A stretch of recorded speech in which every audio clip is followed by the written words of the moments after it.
Welcome to Kim's Creations. Okay, I am going to do a Larimar in pinks. So I'm going to use this Luminous Opera by Holbein and Quinacridone Magenta, also by Holbein. I'm going to use a combination of these two glitters. This one's really pretty. It's a pinky purple, and this one's kind of a pinky goldy, greeny, blue, I don't know what it is, but primarily pink. So I think the two together will work well. And I've already combined them here in this cup with just a few little dregs of just plain clear resin. I had silicone in my brain. Resin. All right, let's get these off to the side. My white I've already mixed up, and I use Castin Craft for my white. Glitter on my hands. Bane of my existence is this glitter.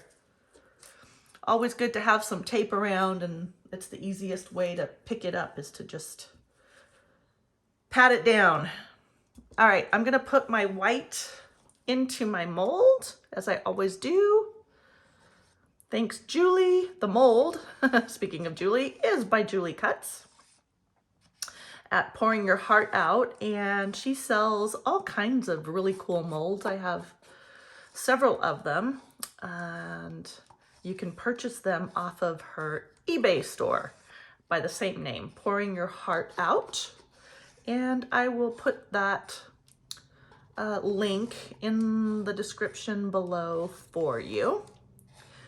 Now, this Larimar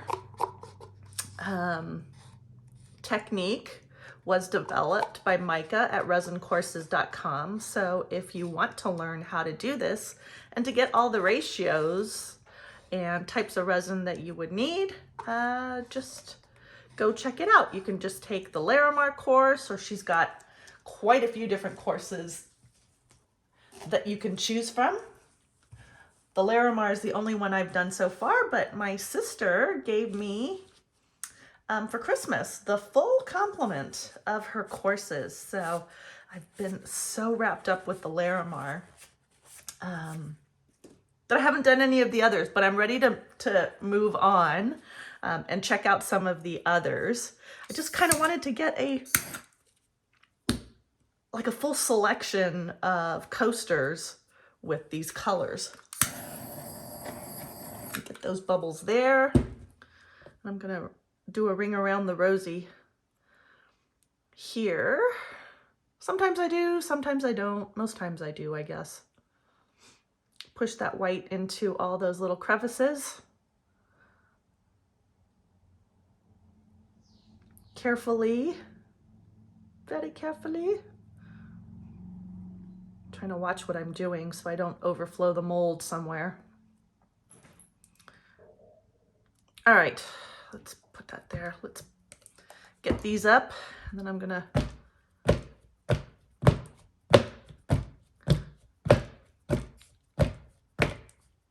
this tapping actually helps to release the bubbles from the bottom of the mold. And that's also why I poured that in first, is to hopefully let that do its thing, and while I'm mixing up my other colors. All right, I'm so excited. All right, Quinacridone Magenta. Ugh. Now look at this.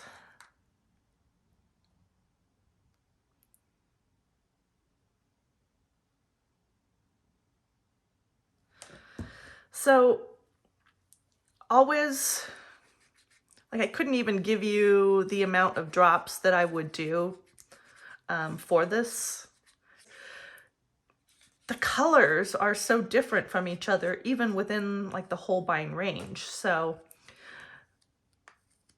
it's hard to predict how much you would need drop-wise until you just do it.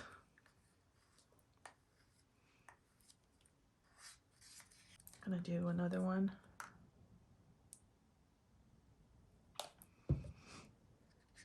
I've already lost count because I was talking. I'll have to go back and watch my video just to check it out so I can have it for my notes. It's always good to make notes. So I figured out my basic recipe based on the amount of resin that I need for this mold that, again, I got from Julie. Okay, that is really quite dark in there. Still transparent on the side.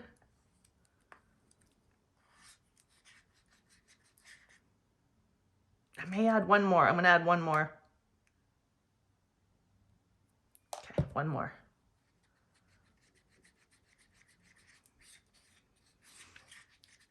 Try and stir that in really well. You can see it's not stirred well enough yet.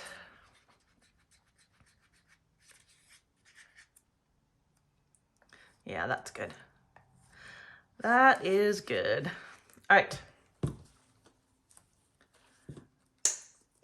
The Quin Magenta is ready. Now let's do this Luminous Rose. I'm gonna try 3 to start.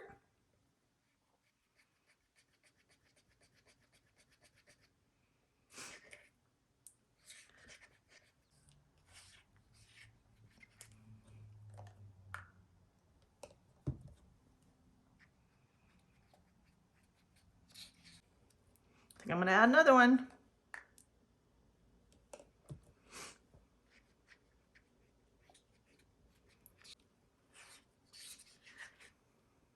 I think that's gonna be good. All right, so I've got my 2 colors.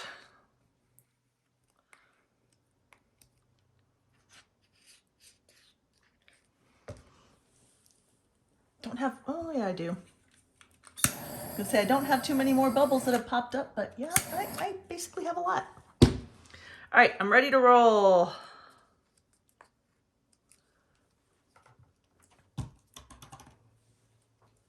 Get this out of my way.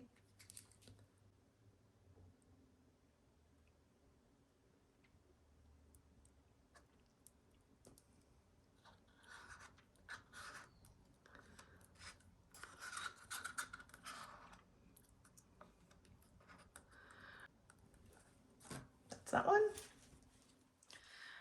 And the Luminous Rose. Or was that the color? Luminous something.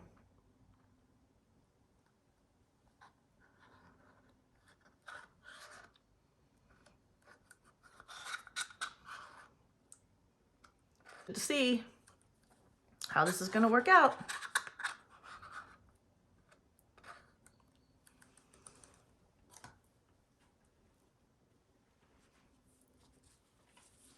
Okay, I'm going to torch this, and then I'm going to put you guys on a time lapse.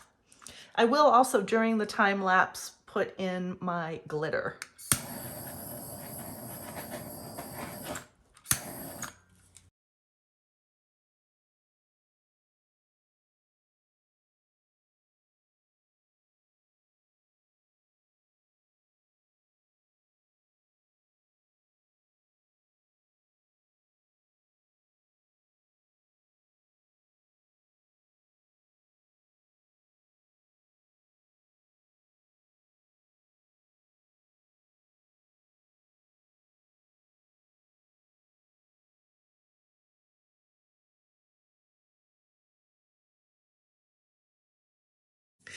It's the next day. I didn't get a chance to unmold this last night, but it's all done, and I've got my extra buttons made up, ready to go. And if you put it on the shiny side of your silicone mats, they'll be perfect to use in the centers of future ones. That one's actually a little bent. I should have fixed the mat, but you can cut it down to size if you want. All right, the main attraction. How cool was that time lapse? All right, let's crack it open. I do enjoy that sound. All right. Did the pink work? Oh yeah, baby. Woohoo! It's perfect. It is perfect. Ooh, ooh, ooh, ooh, ooh, ooh. My little victory song and dance. Ah, all right. As always, thank you so much for being here on my resin journey. And if you're not subscribed, please subscribe, hit that thumbs up button, and I will catch you on the next video. Bye for now.